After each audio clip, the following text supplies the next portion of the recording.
Hello, everyone. This is On the Radar. This is a series where the Minnesota Spokesman-Recorder highlights Minnesota creatives. And today we have a poet, MC, sociologist, and restorative educator, Sienna Johnson. Thank you. Thank you so much for having me. Yes, how are you today? You know what? I choose to be well. One of my favorite MCs put me onto that. Shout out to Car 4J. Yeah, I like that answer. So tell us about some of your work and then your mission as an MC and poet. Absolutely. So, I mean, as you said, a poet MC. My biggest thing is really amplifying that traditional craft of rap, which is rhythm and poetry, and really just using conversational rap to speak more life, truth, and light into the world. Open space for dialogue with, ideas and towards gradual progress and change. And so most recently, I have an album coming out. I just completed recording it at the Legacy Building in South Minneapolis. And it'll be debuting March 23rd. So I'm really excited for that because it's my first full-length album. I got a couple of mixtapes out, and some singles. So this is a really exciting moment in my artistic journey where I really get to put the pedal to the metal. Yeah. Well, tell us about that moment that got you into performing when you were pulled on the stage at Augsburg. Oh man. When I was a junior in college, I was at one of my favorite forms of communal engagement on a college campus was the Pan African Student Union. So I am an Augie, former Augie alum, I should say. And so, biggest night of the year, African night. Everybody really, really put it on, and they're ready to go out, showcase their talents, have a good time. And so at that time, not many people actually knew that I could spit. Like I was very private about it because for me, it was my own little personal regulatory thing. Like I've been doing it for years in private just because it's something that felt good to me. But time came for a cipher. And they're calling people from the audience. If you feel like you got what it takes, come up here, get on the stage, show the people what you got. And I'm chilling. And one of the people who who knew that I could rap decided to call me out on the stage. They like, Sienna, get up here. And I'm like, Sienna? Who is Sienna? Sienna is Sienna in the house? Because why would you do that? But and it actually turned out like two people physically took me by my arms. So it was one thing to not walk on the stage by myself, but they came and physically took me by my arms and pulled me on stage. And at that point, it's like, what are you gonna do? Like, it's fight or flight. I was like, okay, I could walk off the stage right now and just look like a punk. Or I could think of one of my 16s real quick and spit it like I know it and just get this thing over with because I ain't no quitter. You know what I'm saying? Like Southside don't bring nothing but winner, so I had to let them know. I had to represent. So I was like, okay, cool, I'm gonna do it. It had a very great reception. I think a lot of people were shocked again. And I think for me it was like a confirming moment that like, okay, I could do more of this. I could do a little more of this. I probably should do more of this, actually. And so that really just kickstarted my journey of like live performance and just really trying to put myself out there and grow as an artist. Yeah. So going back to recording your first full-length album, first of all, congratulations. Thank you. Tell us a little bit more about it and what can listeners expect, um, whether that's sound or emotionally. Absolutely.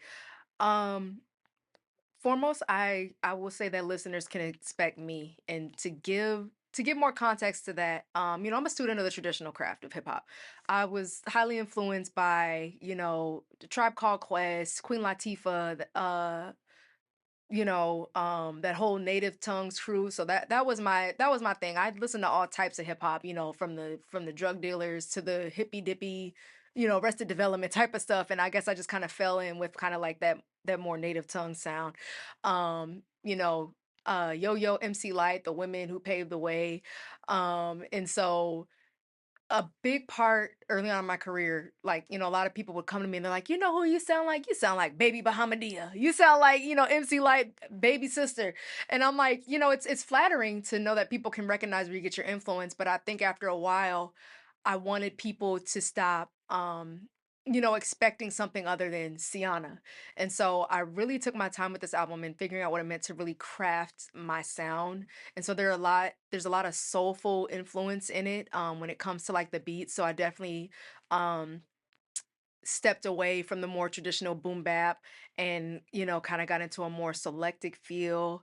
And it's actually a lot more personal too, just because I feel like I've gone through a very transformative journey in these past couple years of my life, and so through it, the album was a result, and so people can expect a lot of like very real and raw stories. And the album is actually called No Vacancy, and the concept is really just about learning how to move through your circumstances without letting them define you, and ridding of things that no longer serve you so that you can make room for what does serve you. Because a lot of time, especially as black women, a lot of time like we are carrying so many things that aren't even ours to carry, and it can be so overwhelming. And so a big thing I had to learn in these couple years was like I'm carrying a lot, and realizing some of this is not even mine, and my life might be a lot more smoother if I just Mhm. don't touch it. And so really that's just really what it's about. It's very regulatory, um, reflecting on what it means to just be in my own mind and my own body for one. So it's a lot of like dialogue with my inner thoughts and the things that I'm seeing and experiencing. And so I'm really excited for it. Because again, it's my baby. It feels like the arrival of Sienna. So definitely excited to get it out there, see what people think. And yeah, March 23rd. Yes. Well, I'm excited to hear it. That's right around my birthday, so I'll think of it as a birthday present. Okay, all right. Um, was there a specific moment during your journey making your album where you thought, yeah, this is it? Like this makes sense and this is good. Honestly, I feel like I didn't really get to that point until I just finished it. The hard thing is, so one of my community uncles always told me to be an MC is to be a minister to community. And the hard thing about ministry, right, is oftentimes you're doing it in a way that seems like a service, but you're not realizing like it has to minister to you first. And there are things Mhm. that you have to go through to make it real to you. And so I would say like again, it took me 4 years to get this album recorded. I wrote this entire album in 2021, going into 2022. So Mhm. about 4 years, going on 5 years.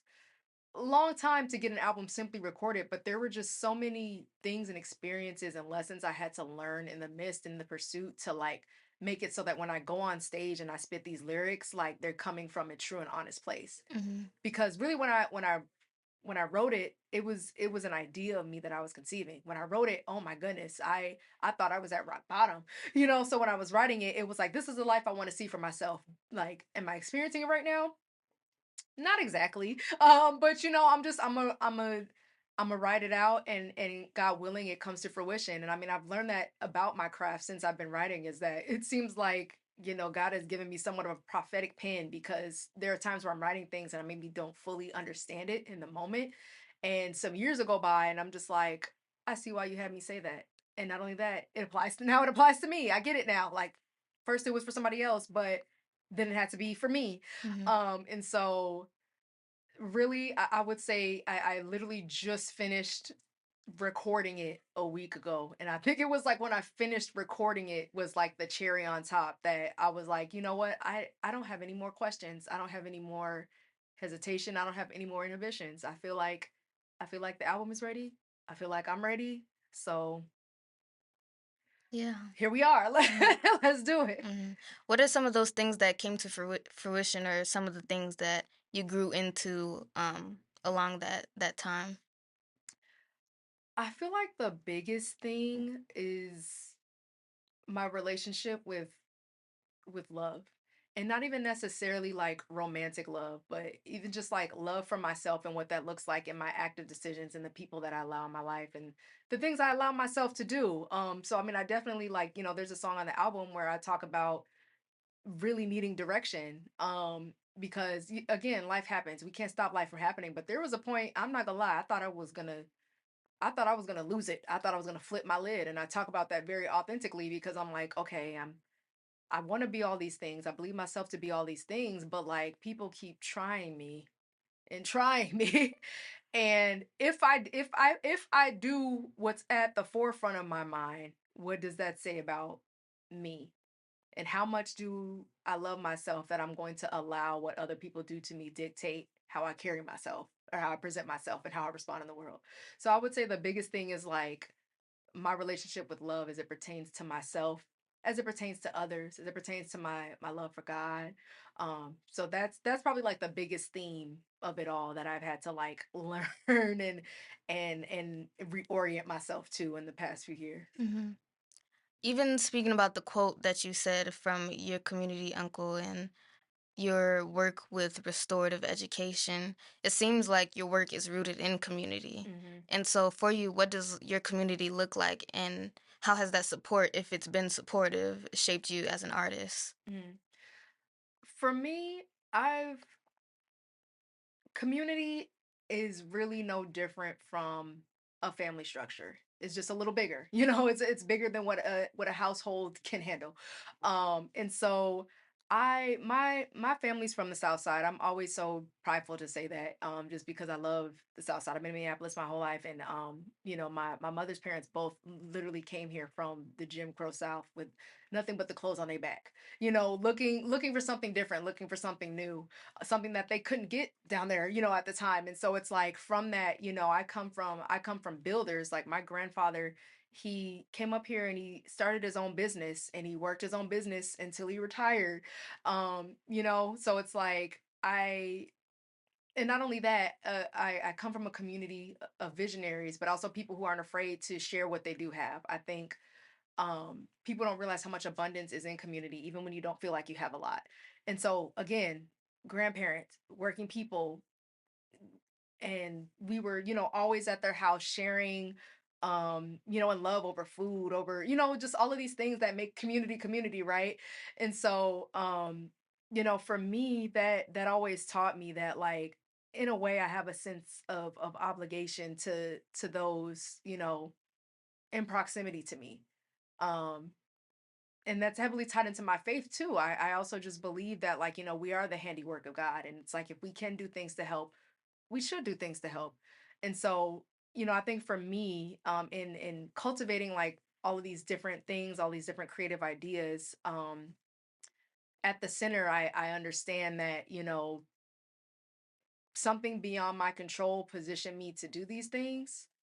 And until the day I die, I'm gonna get as creative as possible, with the skills and gifts that I've been given to just figure out how to lift my community up, um, along the way. So I mean, it's just, I don't know, like it's that's just how it is. It's the Southern hospitality. It's the South Side of Minneapolis. It's all of that. Yeah. And what does it mean to you to be a Black creative rooted in Minnesota right now in this moment? To really use that driving force at a time, to shift the social infrastructure, the larger system at hand, I think is very critical. Um, Nina Simone herself said that, the job of the artist is to reflect the times, and I feel like in putting it at the forefront and expressing it through as many lenses as possible and in as many ways as possible, again, is the start of us being able to acknowledge, what's real, what's truthful, and begin to think about resolution. And so, um, I mean, we see not only that, like we see how powerful art has been in transforming the system before, through the Harlem Renaissance, through the hip hop movement, it fresh off the heels of the civil rights movement, a creative movement led by the people for the people, so it's like creativity is a force to be reckoned with. And I feel like definitely now more than ever we need, artists at the forefront to be able to reflect the times and to be able to really start those conversations and have people really be able to take a good look at what's at hand. Mhm. Now, I had the pleasure of hearing you perform earlier today, and everybody needs to see you perform, honestly. What does preparation for, you know, your work entail? Like, is there anything that helps you get into that mode when you're performing? Are you picturing people naked in the audience? No. I mean, I'm gonna be honest. I'm still somebody who, no matter how prepared I get, no matter how much I memorize the words, like I still get nervous when I get on stage because it's something you want to go well. And you just, I mean, you never know. Like things happen. Like there's been times I've tripped up the stairs on the way to, on stage, and that's like, all right, well, how's this gonna go? We're gonna Right. see. We're gonna find out. I don't know. I think for me, just one, because I know it's something that I've been called to do, regardless of how the audience perceives it, even though I want the audience to perceive it and receive it well, I have to remember that at the end of the day, there's only one that I need to answer to. And at the end of the day, like they're with me. So I think for me, the biggest focus is like if it's 0 people, if it's 1,000 people, if it's 1,000,000 people in a room, like there's one before me. And at the end of the day, like I need this to matter to him. And not only that, he's equipped me, very well. I've done this before. So for me, it's also just remembering like I've done this before. So should it make a difference if there's one person in the room, if it's 12 people in the room, if it's 50,000 people in a room, like I've had many rehearsals in front of my bedroom mirror. I know these words. I've done it before. I can do it now. I can do all things through Christ who strengthens me. So let me just get up here and do this thing. So I think really that's it for me. And also I I'm an audience interactor, so I think it makes a difference rather than seeing it like a sea of beings, is like identifying people one by one, being able to look people in the eye and be like, I'm here with you. Like, this isn't me above you, but like this is us in the space together creating dialogue. You know what I'm saying? How you doing, my sister? Yes, my brother. So, I mean, I think that's the other thing too, is like it's almost like just being in a room and being ready to have a conversation with 1,000 people, however many are in there. So I think really that's it for me, is just knowing, again, I've done this before. I've been equipped to do it. So why should this make a difference? Yeah. Has there been an aha moment when you realized that your art and your voice really mattered and that people were listening to your work?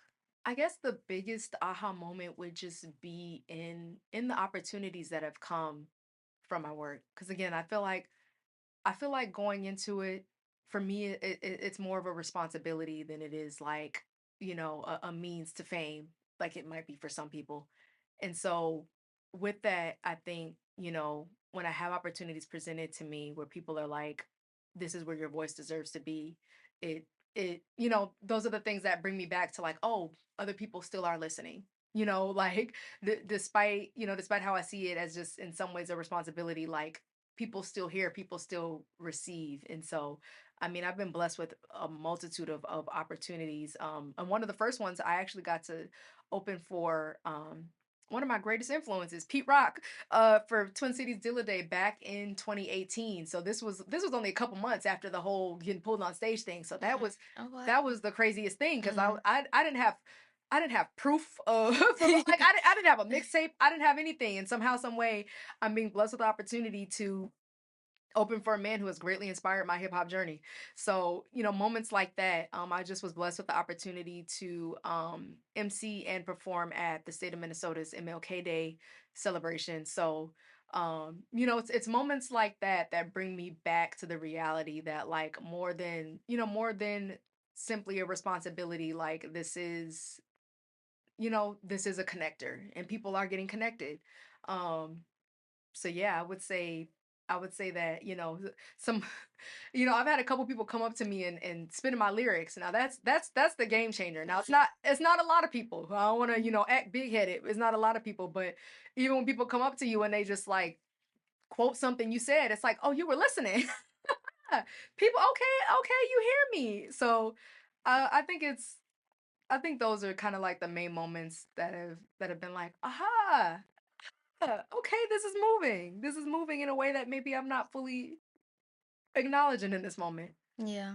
What are some words that you would like to tell the younger artists that are maybe doing what how you started out, where they're writing for just themselves, or they want to get into this and they aren't haven't yet? Do Mm. you have any words for them? The first thing I would say is really, really own your craft first. Be authentic. And the reason I say that is because um we live in a time where a lot of people want to be the next somebody, especially, the younger generations. They're like, yeah, I'm about to be the next 21 Savage. I'm about to be the next NBA YFK LMNOP. I don't know. I don't know all the acronyms. But the biggest thing that, I tell people is the world already has one of those, but what they don't have is one of you.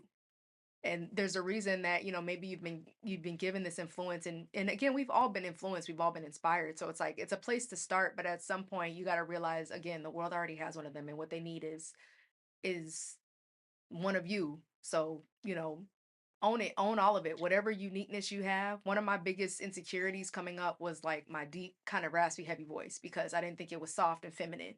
I didn't think I sounded enough like a girl. And now it just happens to be one of those distinctive things that everybody knows. Oh, this is Sienna, when I get on the mic, and they like it. So it's like, whatever it is you're working with, work it. Work it to your favor. Like, again, we already got one of everybody else. What we don't have yet is one of you. All right, I have a little speed round to get to know you. Ooh, So okay. I'm gonna say, a line and you fill it in. So it's to get to know you Okay. in the little amount of time that we have. All right. Okay. It's just a couple. Okay. All right. Art saved me when.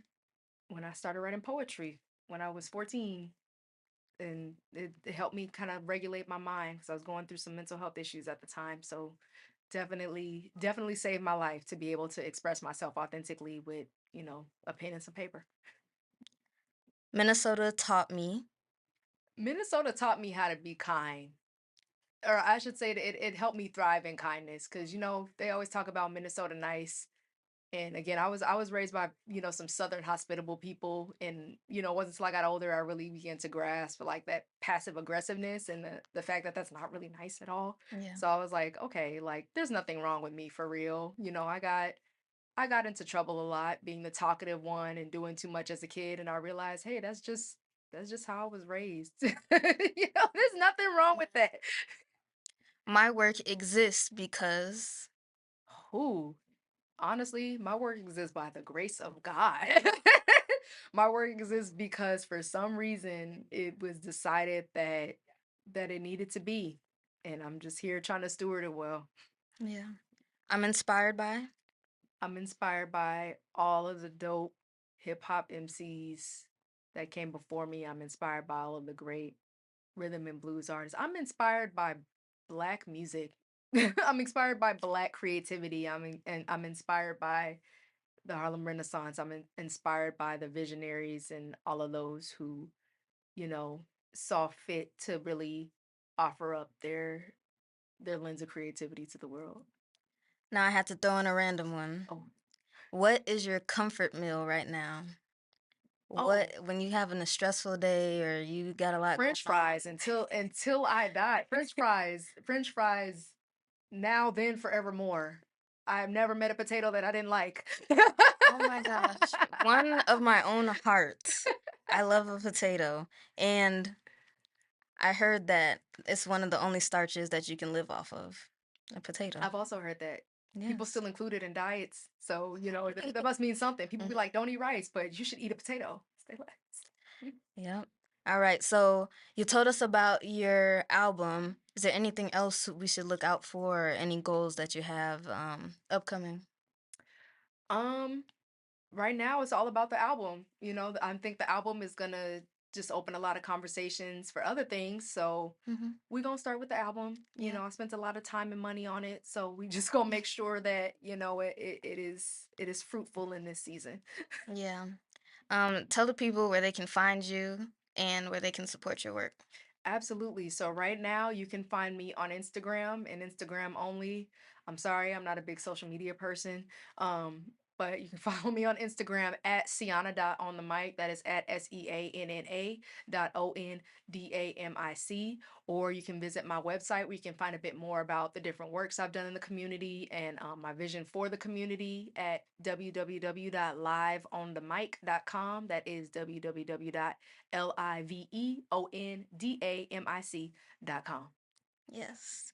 Um, did the on the mic come from something in particular, like, or where did that name come from? It did. So so it's two things, right? So I remember some years ago back in college, I was trying to freestyle off the top of the dome to Busta Rhymes. Everything Remains Raw. One of my favorite hip hop tracks of all time.